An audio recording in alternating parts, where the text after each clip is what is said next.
Hi guys, Angel Eowyn here with the Angel Files. I'm not even really sure how I should present this video. I don't know if any of this, all of this, or none of this is ME or even remotely ME related. But whatever, I think I will present it as a kind of half-half maybe, and as a wow, what the flip video, and let you guys make up your own minds. There seems to be a thing with islands at the moment. Now, as I said, I really don't know if any of this is linked to ME, but I wanted to get this out there because it does kind of link in to other videos that I have covered. And I have to say that I'm fairly certain much of this stuff was not out there when I last checked a couple of weeks ago. In my aviation video, which I uploaded 3 weeks ago, I covered the so-called Marshall Islands in the Pacific. Many believe that these are new, or at the very least have moved.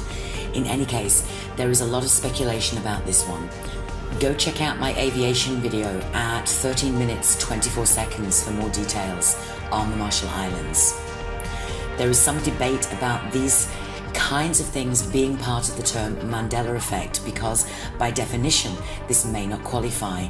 So perhaps I should put this under the umbrella term quantum shifting, as many of us in the Mandela effect community do strongly feel that our Earth or our reality is indeed shifting, thus causing events and physical manifestations of things that simply did not exist previously, but apparently have actually always been there. Anyway, let me start from the beginning. It all began when I was actually working on another video and I got a message from this fellow ME researcher asking me if I had ever heard of floating islands, and then sent me this link. I remember coming across a man-made floating island that was a project in the making in the Pacific a few weeks back. I was also aware of a couple of man-made islands in Dubai. So I went searching to find this to show her. I had previously dismissed it as an ME, as clearly it wasn't as far as I was concerned, but I had never heard of a natural floating island. This had not come up when I discovered the man-made island and researched further back then. Wilkey describes a floating island as a mass of floating aquatic plants, mud and peat ranging in thickness from several centimeters to a few meters. Floating islands are a common natural phenomenon that are found in many parts of the world. They exist less commonly as a man-made phenomenon. I don't understand this. Where is the phenomenon in a man-made island? Apparently they're all over the place, so they're not uncommon. If you click on the link to read the pop-up, it just says an artificial island or man-made island is an island that has been constructed by people rather than formed by natural means. This is very strange because, as you can see, there are artificial islands in China, in Dubai, India, USA, and these are only the ones that I've checked. Here's a list of artificial islands in the US. And here is a list of artificial islands altogether. As you can see, there are tons of them. So we then delved deeper and found these. Minna Island, a natural floating island that is floating over a coral reef. Herein lies the first discrepancy. According to many sources, the Minna Islands resemble a croissant. Its crescent moon shape gives it its alternative name of Croissant Island. But here is another image from NASA of the Minna Island from Wilkey. It is clearly not the same island, but it is an official NASA image.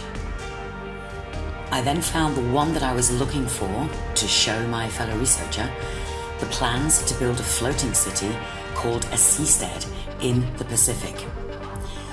By the way, if you're interested in finding out more about seasteading, I will leave the link below so you can check it out. It's quite interesting. And I already knew of the Palm Islands in Dubai. Then I discovered this, an archipelago called the World, also in Dubai. Each island is named after a country. What I found weird was all of these huge projects that started around 2000 are all abandoned, or half finished, or even partly finished. On the Palm Islands, the only island out of 3 that was completed was the Palm Jumeirah. And on the World Archipelago, only the Lebanon island has been completed. So there is this huge space of water with these blobs of land just sitting there doing nothing.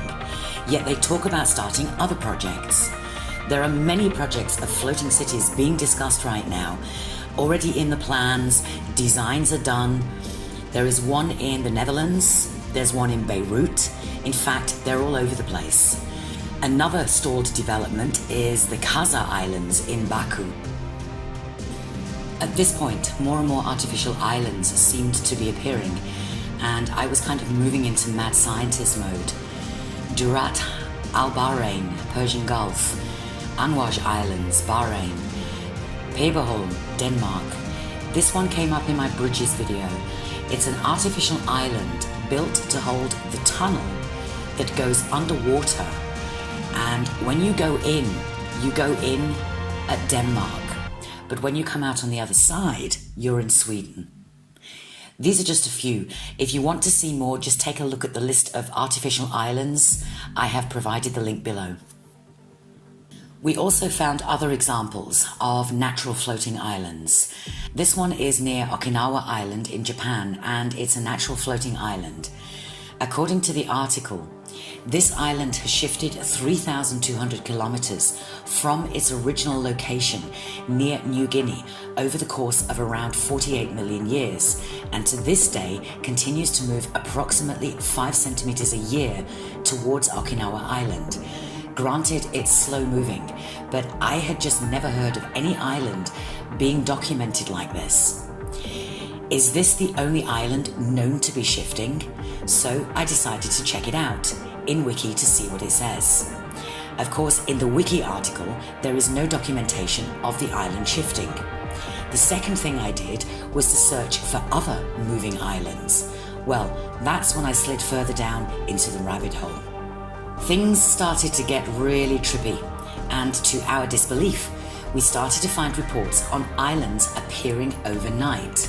Moving islands appearing overnight, and one in particular where a pilot was flying over the Pacific and noticed a huge landmass that should not have been there. August 1st, 2012. As a passenger jet travels above the Pacific Ocean, almost 500 miles from the New Zealand coast, the pilot spots something in the water below him. The pilot looks out the window and sees what looks like a giant island in the South Pacific. The Pacific holds around 25,000 islands. The plane is nowhere near any of them. This is supposed to be open ocean. There shouldn't be anything visible other than water for hundreds of miles. Investigators immediately consult scans of the area taken by NASA's Terra satellite. Recent images confirm their suspicion. Something has materialized in the middle of nowhere. Whatever it is they found was not there before. It just appeared out of nowhere. Where would it have come from? What actually are we looking at? Whatever the thing is, however it appeared, it's more than 200 miles long. The scale of this is enormous. This is the size of a small country. When analysts compare the coordinates of the pilot's sighting with the latest satellite image, they discover something disturbing. This object appears to be moving, and islands don't move. The anomaly moves relentlessly towards land. The pressure to work out what it is and where it came from builds. Like all geologic investigations, it really comes down to getting a sample to analyze. Someone really needs to get a piece of this material. On August 9th, a full week after the initial sighting, the New Zealand Navy dispatches a ship to study the strange phenomenon. The ship goes to investigate, and what they find is something that's 300 miles long by 30 miles wide, and the captain reports that it's the strangest thing he's ever seen. It's a unique and bizarre thing to witness, and it looks like mud or some kind of dirt, this skin, this mass of rock just floating on the surface of the water. The concept of a giant mass of rocks moving across the ocean seems to defy the laws of physics. But the Navy's examination of the sample proves that's exactly what it is. The weird stones are pumice, a type of lightweight rock formed when undersea volcanoes eject lava into the water.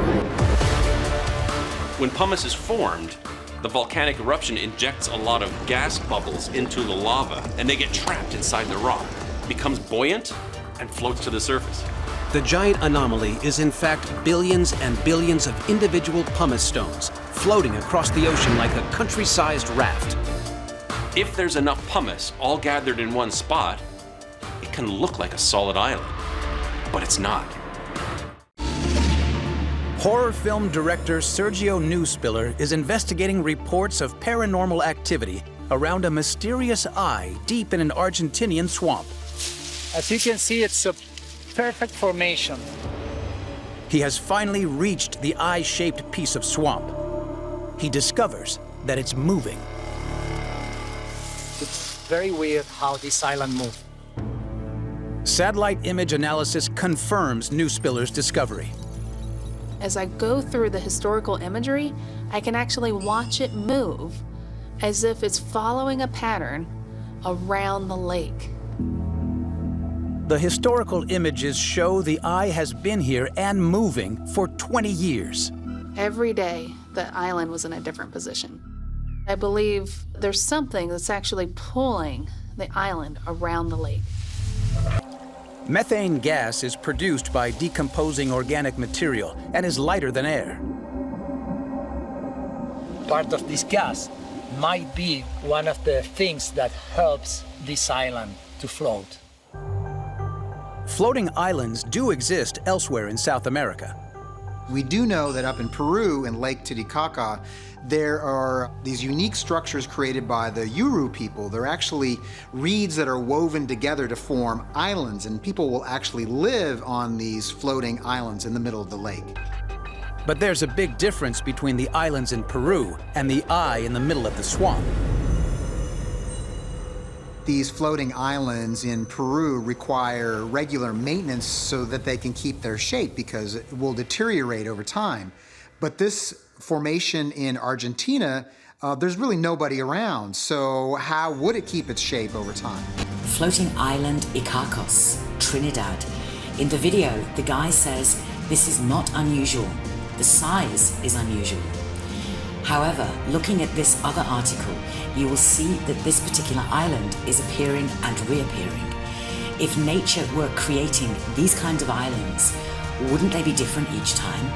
But in this article, it says Wilkey Island again appeared in 1928, 1964, and 2001, suggesting that the same island is moving, or appearing and reappearing.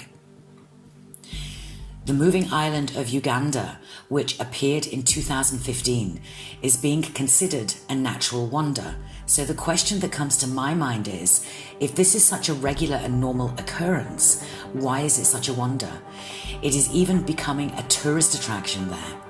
And the official scientific explanation to this particular island is that strong winds are blowing the island from one place to another. The winds are strong enough to apparently move it completely from one area to another in one single night, which also surprised locals. Floating Mystery Island, Pinto Lake, California. Aaron, people who live next to Pinto Lake say after this weekend's storm, they saw plenty of water and wind in their backyard, but there was something else that caught their eye too.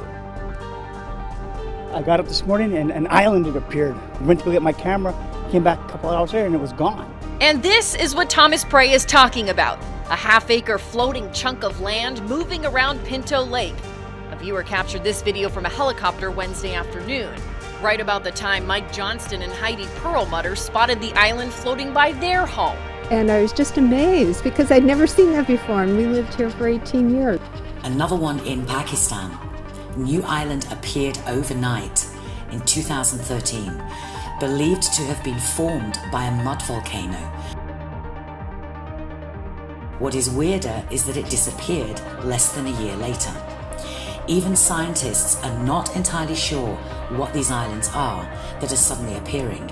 In one article it says, scientists are still far from consensus, but many think that Pakistan's newest piece of land may be a mud volcano.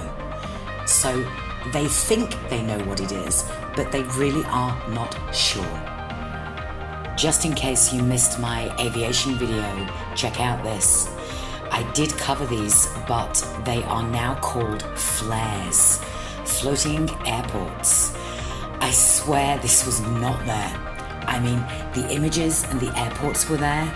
Although I did publish this as an ME 3 weeks ago, I just didn't know they were officially floating airports or flares. To conclude this video, I would just like to leave you with 2 more pieces of information that I also stumbled across in the last couple of days whilst researching for this video. One is an article from Ancient Origins, where they talk about floating islands. Now, in my opinion, Ancient Origins are not 100% credible. They do publish articles that are open to speculation, but some of their articles are certainly thought-provoking. I have left the link below so that you can go check out the article for yourselves. The second piece of information I want to leave you with is a video I stumbled across. It's a video showing a possible ancient floating city found in Siberia. It is one of the most mysterious archaeological sites in Russia, an ancient complex engulfing a small island in the center of a remote lake in the mountains of southern Siberia. At first glance, it appears to be an ancient fortress, its perimeter of high walls constructed to keep out enemies. However, others have proposed the 1300-year-old structure may have been a summer palace, monastery or memorial complex, or a ritual center, or an astronomical observatory. According to the Siberian Times, more than a century after its rediscovery, experts are no closer to understanding the secrets of these enigmatic ruins. I am Angel Eoin from the Angel Files. Thank you for watching. If you enjoyed the video, please don't forget to hit that like button and subscribe to get all my future videos, which I will be regularly uploading. Have a great day and see you soon.